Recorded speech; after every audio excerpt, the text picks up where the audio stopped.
Ayun, so pakita ko lang saglit yung ating mga upgrades ngayong araw na to dito sa NWOW WSP. Okay? So yun, magandang hapon sa inyong lahat, no? Papakita ko lang sa inyo yung size ng gulong natin kung anong itsura, no? Kaya po kataas ang space niya, yung clearance niya dun sa ground. So hindi ako sumasaya dyan kahit magkaangkas kami. So 120, 70, 12, then 130, 70, 12. 130 po yung likod po natin. So ayan, ganyan po kataas yan. Then siguro pakita ko lang din na ang gamit natin shocks ay TTGR, yung pinakamura lang po, no? 310mm po yan. Yan, madumi po kasi umulan eh, ngayong araw na to. So yan, yung ini-sprayan ko dito, itong meron tong sa ilalim, yung wire niyan, ini-sprayan ko din yan ng WD-40. So check ko lang kung yung bearing niya ay yung tama, yung tawag dito, nakalimutan ko, mamaya babalikan ko. So titingnan natin kung yung ano pa siya, kung hindi pa sira yung rubber niya. Nakalimutan ko yung tawag engine bushing, ayun, engine bushing. So dito makikita natin na madumi siya. Ayan, wala tayong ibang ginawa dyan. Shocks, gulong, tapos yung lithium na battery. Ayan, nilagyan din po natin ito para po sa anti-pusi. Malaking tulong din po ito pagka nabilad sa araw, hindi siya ganun kainit. Then nilagyan natin ng sombrero at pinalitan natin ng LED na ilaw. Although LED din po yung dati, pero ito po may tutok kasi parang projector type siya. Then fork oil, dinagdagan natin ng fork oil kaya hindi na po siya sumasayad. Tingnan nyo. Yan po yung dati, yung dating sayad pa po niya yan.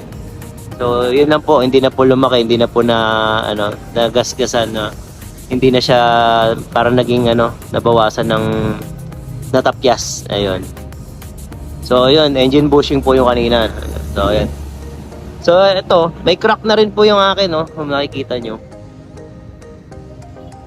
Sa 1 year and 4 months, yan pa lang po yung crack ng akin.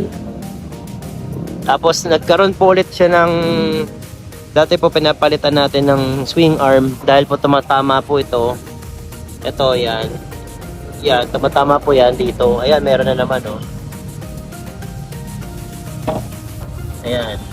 So, ibig sabihin, napasayad ko yan sa pagbanking. So, tignan natin dito, wala pa rin. So, okay po siya. Kasi yung dating case ko, yung rubber po na tinatamaan nito, may rubber po yan sa ilalim eh. Yung naka-usli dyan, makikita nyo.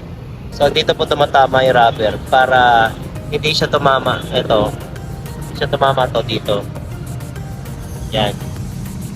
So ayun, sa mga nagtatanong naman, tinago ko na po kasi yung kable. Hindi nyo na po basta-basta ma-talk dito sa akin. So ayun, sticker yan Hindi na makilala yung sticker ko. So ayun, yun na po muna, sharing po natin. Yung iba po, may lamat na rin, no? Oh. Yung iba po, soft touch lang po yan. Oh, kasi pag ginanyan nyo, ayaw yan, no? Ayun, dapat dahan-dahan lang din siya. Ayan. So, dahan-dahanin nyo lang po, maglalak. Ayun. Maririnig nyo siya. Then, ito po sa harapan, di ko naman po masyadong binubuksan, kaya... Pero pag binuksan ko yan, sinusuntok po natin yan para lapat po siya, no?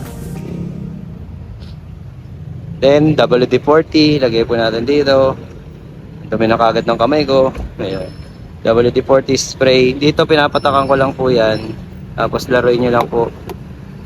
Ayan. Tapos ito, ni-sprayan ko din yan. Ayan. Then, kaliwat kanan po na switches. Ayan. Okay, so maraming salamat po. Yun na po muna ipapakita ko sa aking e-bike na nangyari. Para sa akin, sulit po siya dahil isang taon mahigit po, wala po tayo masyadong kundi lithium lang. Parehas lang po yung range kasi 30 amperes lang din yung pinalitan natin. Yung pinalit natin 32 yung dati or 35 yung dati, mas mahaba nga po kaya lang mas mabigat. So, ang tendency, mas shorter din naman natin nagagamit dahil yung lead acid, pag 50% na siya or 72, dapat pinapahinga mo na, pinapa-charge mo na siya. So, sa lithium, pwede siyang masagad kaya siya naging mas mahaba lang yung range kahit paano. So, up to 10%, 20%, pwede naman. Pero ako, hindi ko po talaga ugaling mag-drain masyado ng battery.